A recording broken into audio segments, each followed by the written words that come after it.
Terima kasih pemirsa, Anda kembali menyaksikan Kominfo Newsroom. Pemirsa, hari ini Wakil Presiden Republik Indonesia Ma'ruf Amin secara resmi membuka ASEAN Pacific Aquaculture 2024 di Surabaya, Jawa Timur.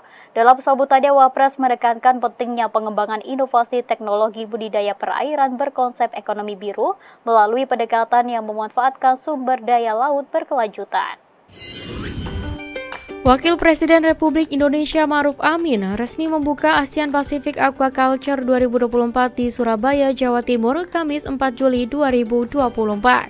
Dalam sambutannya, Wapres menekankan pentingnya pengembangan inovasi teknologi budidaya perairan atau aquaculture berkonsep ekonomi biru melalui pendekatan yang memanfaatkan sumber daya laut berkelanjutan, guna memberikan efek berganda dan nilai tambah yang dapat mensejahterakan masyarakat.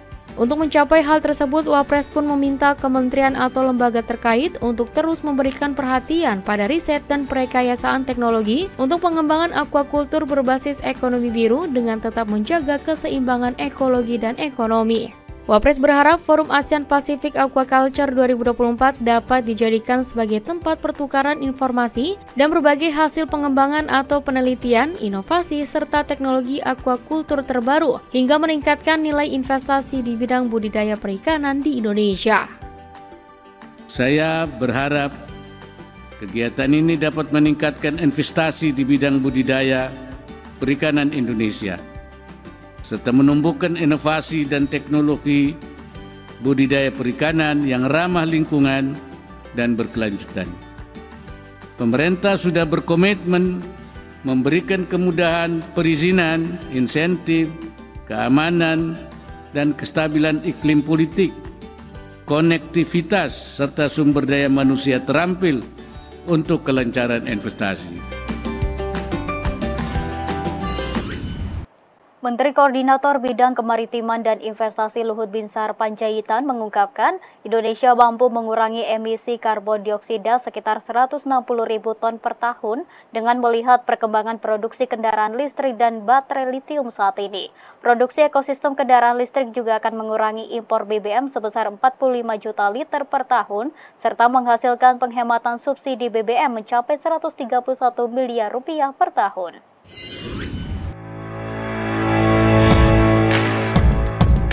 Perkembangan teknologi dan peningkatan kesadaran masyarakat akan dampak negatif perubahan iklim telah mendorong setiap negara untuk mengambil langkah tegas dalam mengurangi emisi gas rumah kaca. Salah satu langkah penting terkait hal tersebut yakni mendorong penggunaan kendaraan listrik secara lebih luas. Melalui peralihan ke kendaraan listrik, jejak karbon transportasi dapat berkurang secara signifikan. Dengan membangun ekosistem kendaraan listrik, Menteri Koordinator Bidang Kemaritiman dan Investasi Luhut Binsar Panjaitan mengungkapkan, Indonesia bisa memproduksi 600.000 kendaraan listrik pada 2030.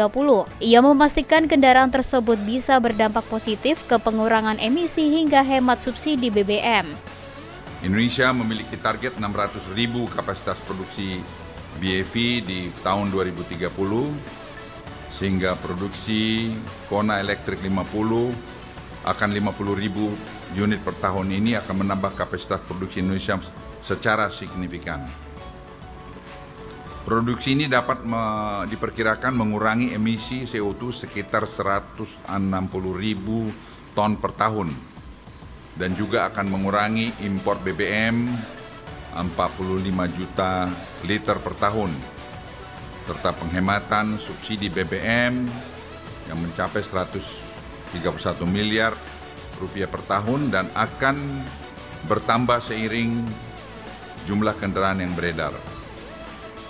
Luhut menambahkan ekosistem baterai dan mobil listrik yang terintegrasi antara Indonesia Korea Selatan ini dapat meningkatkan nilai tingkat komponen dalam negeri dan kendaraan bermotor listrik berbasis baterai dari 40% menjadi 80% dengan adanya penggunaan baterai litium pada produksi mobil Kona Elektrik. Kita beralih ke informasi lainnya pemirsa. Menteri Kesehatan Budi Gunadi Sadikin menjelaskan alasan diperlukannya dokter asing untuk di Indonesia saat ini bukan untuk menyaingi keberadaan dokter lokal, melainkan untuk menyelamatkan ribuan nyawa. Oleh karena itu, Menkes menilai upaya ini juga diharapkan dapat mengakselerasi transfer ilmu bedah torak kardiovaskuler bagi dokter lokal.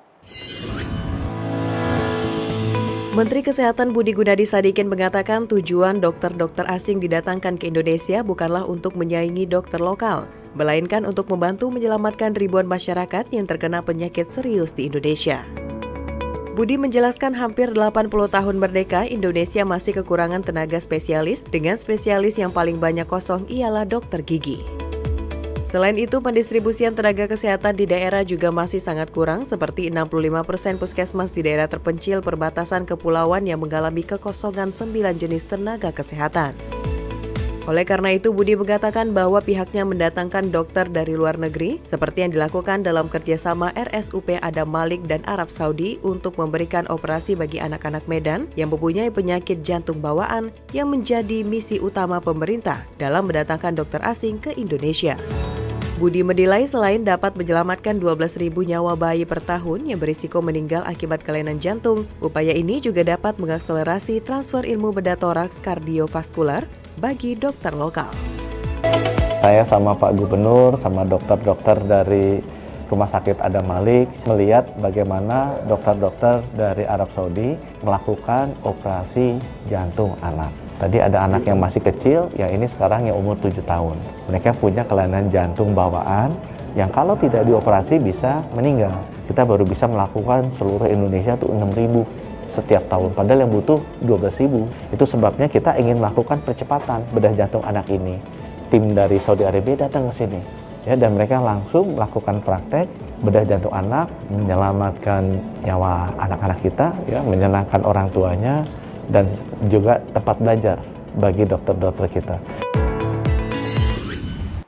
Pemirsa, Menko PMK Muhadjir Effendi menyebutkan untuk mengejar target 0% kemiskinan ekstrim, pemerintah akan mengoptimalkan prioritas intervensi penanganan kemiskinan di wilayah yang memiliki angka kemiskinan dan kemiskinan ekstrimnya masih tinggi dan butuh intervensi dari pemerintah pusat. Hal tersebut disampaikan Menko PMK dalam talk show di kantor Kemenko PMK pada 3 Juli 2024.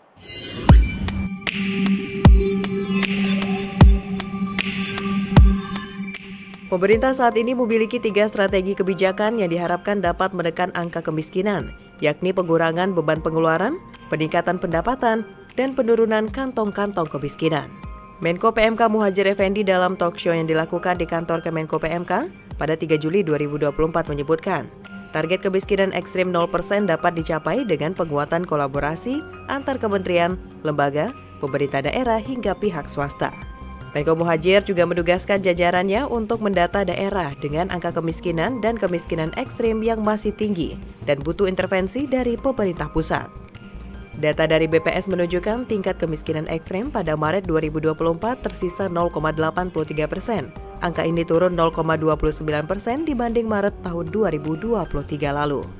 Hingga saat ini tingkat kemiskinan di Indonesia terus mengalami penurunan. Hal ini juga yang membuat pemerintah yakin bahwa target 0% kemiskinan ekstrim di Indonesia tahun 2024 dapat tercapai. Nah, pemerintah mengambil cara bagaimana dua-duanya. Jadi kita yang prioritas intervensi penanganan kemiskinan dan kemiskinan ekstrim ini adalah yaitu walaupun persennya kecil, tetapi jumlah penduduknya besar, terutama itu Jawa, yaitu Jawa Tengah, Jawa Timur, Yogyakarta, itu.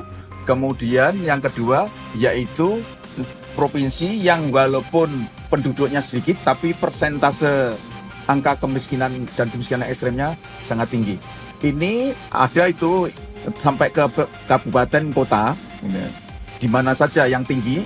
Jadi misalnya kayak kalau Papua Pegunungan mungkin hampir semua ya, hampir semua kabupaten kota kita serang dalam tanda petik.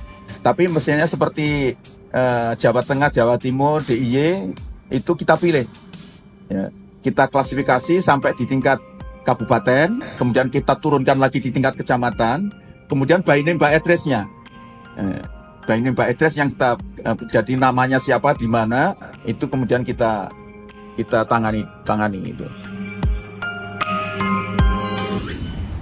Pemirsa, sejumlah informasi lainnya akan kami hadirkan usai jeda pariwara berikut ini, tetaplah bersama kami.